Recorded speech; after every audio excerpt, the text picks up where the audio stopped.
Hello guys, welcome back to my YouTube channel. So in this video it's all about our journey to Vaishno Devi. So see the video and tell how much your likes it, and also मैं raw video डाल रही हूँ ताकि आपको सब कुछ पता रहे, क्या बात हुई है, कैसे वीडियो बनाती हूँ मैं और कहाँ मैं कैसे गई। मैं फाइनली वैष्णो देवी के लिए निकल चुकी हूँ और सच बता रही हूँ मैं बहुत एक्साइटेड हूँ। मेरा बचपन से ड्रीम था कि वैष्णो देवी जाऊँ मैं, लेकिन वो कहते हैं ना माता के बुलावे के बिना कोई नहीं जा सकता। तो फाइनली माता का बुलावा आ चुका है और मैं बहुत इंजॉय करके जा रही हूँ। मतलब ऐसा नहीं है कि मुझे कोई इन्जॉयमेंट नहीं है, बहुत ही इन्जॉय किया है मैंने, हर एक चीज़ इन्जॉय किया है मैंने। वो चाहे ट्रेन हो, वो चाहे वादियाँ हो, वो चाहे एटमॉस्फेयर हो, हर एक चीज़। मतलब मैं इतनी एक्साइटेड थी ना कि मैं आपको बता नहीं सकती। और वो एक्साइटमेंट ना आप मेरा देख भी पा रहे होगे कि मैं कितनी एक्साइटेड थी। जैसे ही मैं मतलब नेचर को देख रही थी, नेचर को देख देख के मैं नेचर को किस कर रही थी। और सच में यार वहाँ का जो नेचर है, वहाँ मतलब इतना प्यारा प्यारा व्यू देखने को मिलेगा ना। मेरा तो मन ये कर रहा था कि मैं नीचे उतरूँ और मैं यहीं से चढ़ाई स्टार्ट कर दूँ, लेकिन बहुत दूर था तो मैंने यहाँ से ये चीज़ें माइंड से निकाल दिया।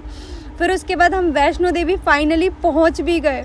और वैष्णो देवी जब मैं पहुँची ना, तो जैसी मतलब कटरा के वहाँ पे उतरी मैं, उसके बाद इतने सारे लोग मतलब देवी के दर्शन करने जा रहे थे और हमारे साथ हमारे दोस्त भी थे और हमारी बुआ भी थी। हमने उनके साथ भी बहुत इन्जॉय किया है और बहुत मस्ती करी है। तो हम गए और हमने पहले होटल वगैरह लिया और होटल वगैरह लेने के बाद हमने कपड़े वपड़े चेंज करे एंड कपड़े चेंज करने के बाद हम लोग गए वैष्णो देवी। तो ये हमारे साथ कान्हा जी भी थे। यहाँ पे हमने कार्ड बनवाए क्योंकि वहाँ पे कार्ड बनवाना कंपलसरी होता है, सबके पास कार्ड होने चाहिए। हमारा अभी तक कोई ज़्यादा बजट नहीं लगा था। वैसे हम विदाउट टिकट गए थे, लेकिन चलता है उतना तो, क्योंकि जब माता का बुलावा आता है ना तो हम कुछ भी प्लानिंग नहीं करते, हमारा बस हो जाता है जैसे भी। तो हमारी कोई प्लानिंग नहीं थी, तो हमने वहाँ से टिकट, हमारे 500 में हमारे टिकट हो गया था और फिर हम यहाँ पे आ गए। और यहाँ पे होटल हमारा बैठा 2500 रुपये का टोटल। और उसके बाद हम यहाँ पे आए और उसके बाद मैंने चढ़ाई वढ़ाई करी। मतलब इतनी एक्साइटमेंट थी ना, आप लोग देख ही पा रहे होगे मुझे कि मतलब मेरे पैर रुक नहीं रहे थे। वो इसलिए क्योंकि मैं सच में वैष्णो देवी को बहुत मानती हूँ, बहुत ज़्यादा ही। और क्या ही बताऊँ उनके बारे में। मतलब जब मैंने उनको देखा ना कि माता रानी का दरबार आ चुका है, तो सारी थकान मेरी दूर हो गई। अदरवाइज़ मैं नंगे पैर चल रही थी, थक तो चुकी थी, ये नहीं बोलूँगी कि थकी नहीं थी, क्योंकि इतनी चढ़ाई मैंने पहली बार करी अपने लाइफ में और फर्स्ट टाइम था मेरा, फर्स्ट जर्नी था ऐसे फ्रेंडों के साथ जाना। तो मतलब मेरे लिए ना बहुत कुछ एक्सपीरियंस मैंने आपके साथ शेयर भी किया है, इससे पहले भी वीडियो में मैंने आपको बताया था। और सच में मुझे बहुत इन्जॉय किया मैंने। और आपको बताने के लिए बता दूँ, ठंड होती है, ये जो भी बोलता है ना ठंड नहीं होती वहाँ पे और गर्मी लगती है, यही हम भी सोच के गए थे कि वहाँ पे गर्मी लगेगी, क्योंकि हम जब कटरा पे उतरे थे तो हमें लगा कि बहुत गर्मी है। हम लोग भी कुछ लेके नहीं गए, लेकिन हमने जैसी चढ़ाई करी तो हमें पता चला कि वहाँ पे बहुत ठंड थी और उस ठंड में हम बहुत ज़्यादा परेशान भी हो गए, क्योंकि ऊपर जब हम चढ़ाई करते हैं ना तो हमें ना शॉल की कोई दुकान मिलती है ना कुछ मिलता है।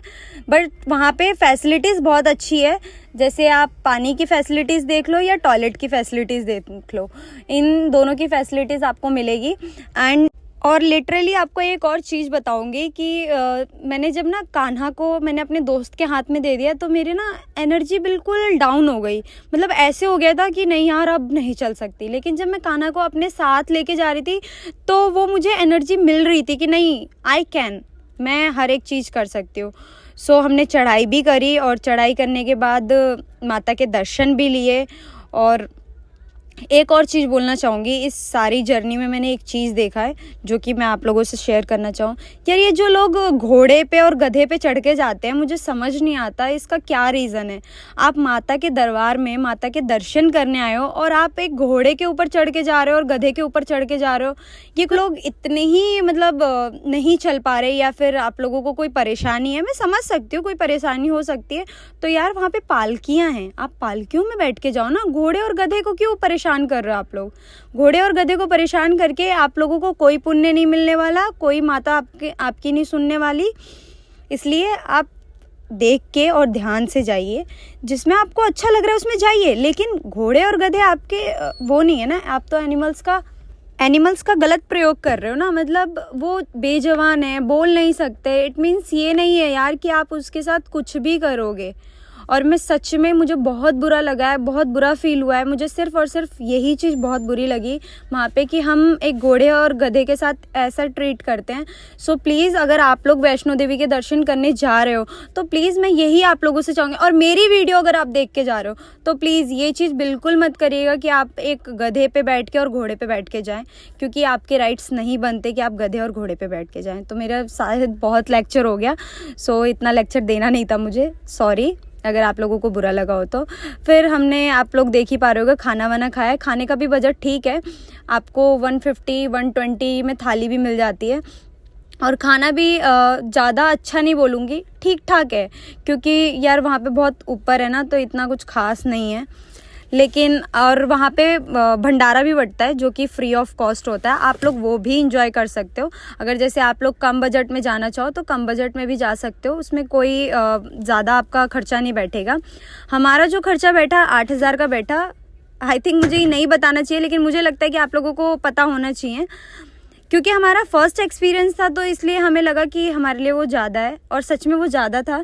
लेकिन आप लोग मान के चलो, आप लोगों का जो खर्चा होगा वो 3 से 4 हज़ार में अच्छे से हो जाएगा। तो आप 3 से 4 हज़ार ले जाओ। और होटल भी आप लोग ऐसा बुक करना जिसमें आप लोगों को पता हो कि मतलब कहाँ पे है, कैसे है, और यहाँ पे क्या क्या फैसिलिटीज़ वो लोग दे रहे हैं।